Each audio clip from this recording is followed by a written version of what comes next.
Among the most famous of Jesus' miracles is recounted in the Gospel of John, here in chapter 5, where Jesus heals a paralytic at the pool of Bethesda. I want to say that wrong. Bethesda.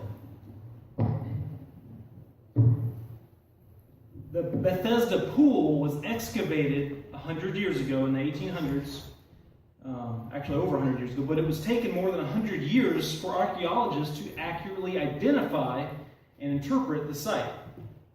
The story of John 5 has proved problematic for those who don't believe the Bible is historically accurate. According to tradition, when an angel stirred the waters, the first sick person to enter the pool was healed. In the biblical account, we're going to see that the Apostle John provides some details about the pool. First, he said it was near the sheep's gate. And secondly, it had 5 portices, or porches. A portico is similar to a porch, but it's on the outside of the pool. It's a covered entranceway. It was a 5-sided pool, which will be interesting here in a moment. How many pools do you know that are 5-sided? Not very many.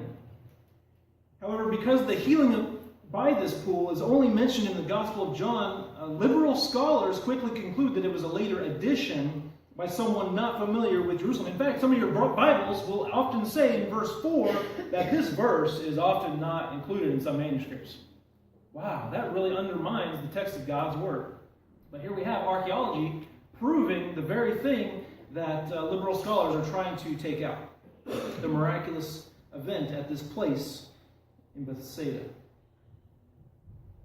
excuse me. So, the theory that prevailed was that this was a fictional place until the 1800s, when they finally rediscovered it and then after 100 years reestablished what it was. And now it is in the Muslim-controlled sector of Jerusalem. Not only that, but I mentioned already the pool has 5 portices, just as John said it did. I'm going to give you a picture here. That is what it looks like today. It is not a pool anymore. The water is not being collected in it, but it's growing with green. I thought I had another picture in there, but there's some pictures of what it might look like in Jesus' day.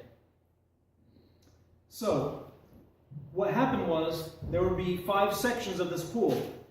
There was 2 rectangular pools, had a large basin. They were separated by a wall or portico, and so therefore you have 4 sides on each side, with the wall separating them in the middle being the 5th side.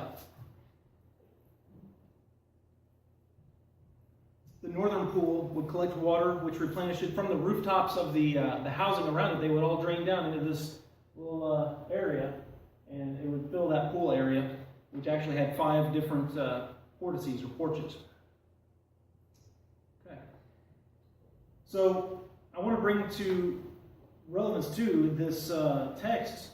Here we have this guy who has been sitting by the water, been sitting by this pool that was known to have healing waters for 38 years. Jesus simply comes along and he asks him a very pointed question. He says in verse 6, "Wilt thou be made whole?" And in verse 7 it says, "The impotent man answered him, Sir, I have no man when the water is troubled to put me into the pool, but while I am coming, another steppeth down before me." So he's saying, kind of like a taxi cab driver or a guy trying to get a ride on a taxi to the doctor, somebody keeps getting to the taxi before he does.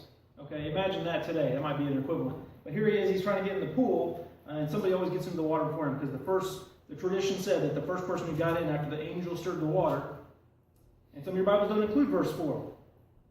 But it says, "For an angel went down at a certain season into the pool and troubled the water. Whosoever then first after troubling the water stepped in was made whole of whatever disease he had." That comment's very important for understanding the text. Why in the world were they getting in the pool? It wasn't just to take a bath. It was for healing. And that one verse is key in understanding this text. It's very important. All right. So why is this text important today? Well, not only do we have the healing of this man, but Jesus uses this opportunity to talk about the Sabbath. And why is the Sabbath holy? We'll get into that here in a minute. The Sabbath, if you don't know, it's in the 10 Commandments. Jesus said, God said in the 10 Commandments, "You shall remember the Sabbath day and keep it holy." No other commandment did he say, "Remember this." anything. But this one, he said, it's almost as if God knew that we would forget it. And today, it seems like, anyway, what was the Sabbath? The Sabbath is basically the seventh day that you shall rest. You should do no work on the Sabbath. You shall rest. And so Sunday is not the Sabbath. Saturday would be the Sabbath. In fact, in Spanish, we have the word for Saturday is sábado, for that very reason, Sabbath. So that is what the Sabbath is in summary. But the Jews came along and they added all kinds of little things around it to guard against doing any kind of work. And here this man, Jesus could have picked any day to heal him on, but he chose to heal him on the Sabbath. Because he knew that the Jews would have a problem with this. Because they made so many rules around the Sabbath that you couldn't do anything, even pick up his mat and walk. So, the Sabbath laws were that. And there were so many laws, no one could keep them all regarding just the Sabbath, let alone the others. But today we're going to see a few things. We're going to see the cure, we're going to see the controversy that Jesus causes because of it, and the claims that he makes as a part of that. Jesus makes some astounding claims as a result of this that we'll see here in a minute. So first, we're going to see the cure. Let's go ahead and read the text. And we already kind of previewed it a little bit, but here we are. If you can read that. If you can't read that, raise your hand. I'm going to read it out loud. Okay. It says, after this, there was a feast of the Jews. We don't know which feast it was, but there was a feast. Jesus went up into Jerusalem. Now there is at Jerusalem by the sheep market a pool, which is called in the Hebrew tongue Bethesda, having 5 porches. In these lay a great multitude of impotent folk. Impotent in this context just means that they were sick, they were lame, and blind, halt, withered, waiting for the moving of the water. And verse 4, I just read, explains that, for they were going to be made whole of whatsoever disease they had. In verse 5, a certain man, we don't know his name, we know he didn't know who Jesus was, but here he is. A certain man was there which had an infirmity 38 years. When Jesus saw him lie, and knew that he had been now a long time in that case, he said unto him, Wilt thou be made whole? The impotent man answered him and said, Sir, I have no man when the water is troubled to put me into the pool, but while I am coming, another steppeth down before me. Jesus saith unto him, Rise, take up thy bed, and walk. And immediately the man was made whole, and took up his bed and walked. And on the same day was the Sabbath. I'm going to stop there for a minute, and we're going to talk about that. Here's where we have the cure. So, the man was 38 years. Could you imagine being sick or infirm, trying to go to different doctors over a period of almost 40 years? It's almost symbolic of the Israelites being in the desert for 40 years, not really enjoying the promises of God into the promised land because of their doubt or unfaith, their naysaying of God's promises. They had to, that generation had to die in the desert before their children could inherit the promised land. But here we have a guy who's in there 38 years waiting.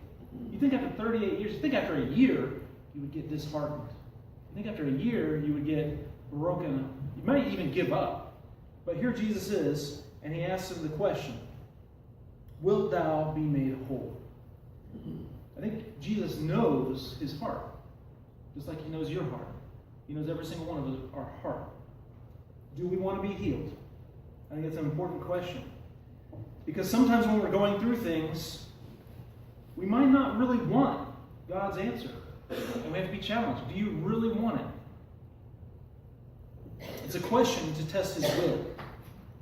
Jesus is testing his will and his obedience. This is a question to test if the guy really wants to be healed. It seems like kind of a mean question, too, being that he's been there so long. Who would ask somebody in a wheelchair, hey, do you want to be healed? Of course they want to be healed, right? That's kind of redundant. But some people, believe it or not, like being miserable. They like staying in the state they're in. And hear me, they're comfortable with that. Because they don't know what the alternative looks like. We sabotage ourselves when success comes, and we stay in that state because that's the norm. That's what this guy knows. That's what he's comfortable with. He probably doesn't know what it's like to be healed. He can't imagine it. He's all lost all hope. Jesus is asking straightforwardly, Wilt thou be made whole? Usually when people are sick and they want to be made well, they pray. They ask God for the cure. We don't know if this man had been praying at all. We have no idea. It doesn't say. He may have. But we know that God answers prayer. And Jesus, usually when he healed somebody in the Bible, he attributed that healing to their faith. He would say, your faith has made you well. Does he say that in this occasion? No, he does not. Here he doesn't. Instead of addressing faith, Jesus addressed the will of the man. Sometimes a person's will is broken and needs to be reawakened. What about your will? What is your will pointing to? It was the man's will that needed to be healed. After 38 years of being overlooked, you might think he was a little hopeless. His will was probably shot. He didn't know what else life had for him. We can only speculate. He might have even felt like he was forgotten by God. But no, God didn't forget about him. Here Jesus was, ignoring all the other sick and lame people around, and he goes straight to this guy, singles him out, and focuses solely on this lame man. But here is the excuse. The guy says, I have no man to put me into the pool, but while I'm coming, another steps down before me. So others were beating him to the punch. They were beating him to the water. Did Jesus offer to help him to get into the water? No. That would have been my first thought. Well, let's get you down in there. If that's what is going to fix it, hey, let's do something to fix it. I'm always about, let's do whatever's the quickest way. But Jesus is even more efficient than that. He says, rise, take thy bed, and walk. And immediately, it says he was made whole. Not an hour later, not 6 months later, immediately. So, how do we apply this to our lives? Well, I don't know if anybody here is lame like that guy was. And I don't know if God's going to heal anybody of that kind of injury today. But sometimes don't we use excuses? Don't we use even sometimes religious excuses not to do things? Maybe we use Saturday as an excuse to lay in our bed. Here he was so comfortable by the pool of Bethesda that he had his bed, like right there. He is camping out at this pool. He didn't want to go anywhere else. That was where he was making his home. He was there. Do we sometimes use religion to hide behind, to keep from doing God's work, perhaps? This pool was right outside Jerusalem, right outside the temple. He was right there where God was at. And we don't know if he was being obedient or not, but what we do know is what Jesus said to him later on. And I'd like to pick up where I left off. In verse 10 it says,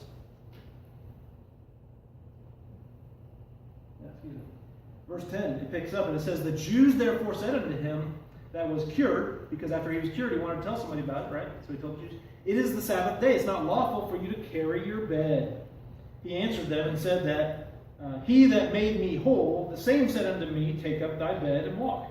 Then asked they him, what man is that which said unto thee, take up thy bed and walk? And he said, and he that was healed wist not, that means he doesn't know who it was. For Jesus had conveyed himself away, a multitude being in that place. So it was easy for Jesus to slip into the crowd and to disappear. Afterwards, though, here's the key part, verse 14. Jesus findeth him in the temple, and said unto him, behold, thou art made whole. Sin no more, lest a worse thing come unto thee. The man departed and told the Jews that it was Jesus which had made him whole. And therefore did the Jews persecute Jesus, and sought to slay him, because he had done these things on the Sabbath day. So there we have. He didn't know who Jesus was. Jesus healed him without him knowing who Jesus was. Do you think God might heal somebody without them knowing who Jesus is? He sometimes does. He sometimes does heal non-believers, right? He does. He's still the one who did it. He's still the one who gives life to whom he wills. He is the one who the authority for life has been given to. And we're going to see that in the rest of the chapter. Jesus is the one who has that power. Whether we acknowledge it or not, that's on us. And this man was revealed to him that Jesus was the one who healed him. So how do we use religion to hide behind from doing God's work? Well, I went to church on Sunday. I did my duty for the week, right? I'm done. I'm done for another 6 days. I'm good to go. Okay. I knew an older guy. You guys don't know him. That's what he would do. And he would go to church, and he felt very good about doing that and donating to the church, and he thought he was very spiritual for doing that. But in the same week, he would curse God. I don't know how that registers in somebody's mind, but he would do that. And that was okay with him. That ought not be. And the Bible's clear about that you can't have two different kinds of water, salt and fresh, coming out of the same spring. Okay, it's either good or it's bad. And his fruit was making him known. So, how do we hide behind religion? And there, answer for yourself. I'm not going to put all the things that it could be. But ask yourself within your soul, am I using religion to disobey God in another way? He's called me to do this, but I'm going to substitute that with something that seems good, but it's not quite this. I know God wants me to talk to this person about God, but I'm going to do this, and I still feel like I'm doing good things. You know, good things can still be in substitute of God's will. Coming to church is a good thing, but if God's telling you to talk to somebody about the gospel, and you go to church instead of obeying God, I'm not saying you can't do both. Please do both. But if you are substituting that with going to church and thinking that you're pleasing God, you're wrong. If God is asking you to do something, that's what you need to be doing.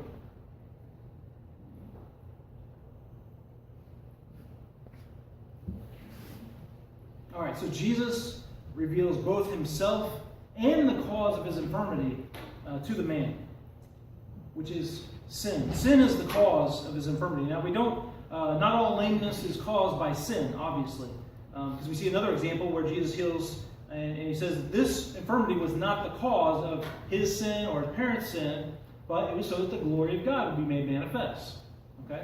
So that lameness, not necessarily, is caused by sin. But in this case, it's kind of hinted at that it might have been because of his sin, because he says the words, go and sin no more, lest a worse thing come unto thee.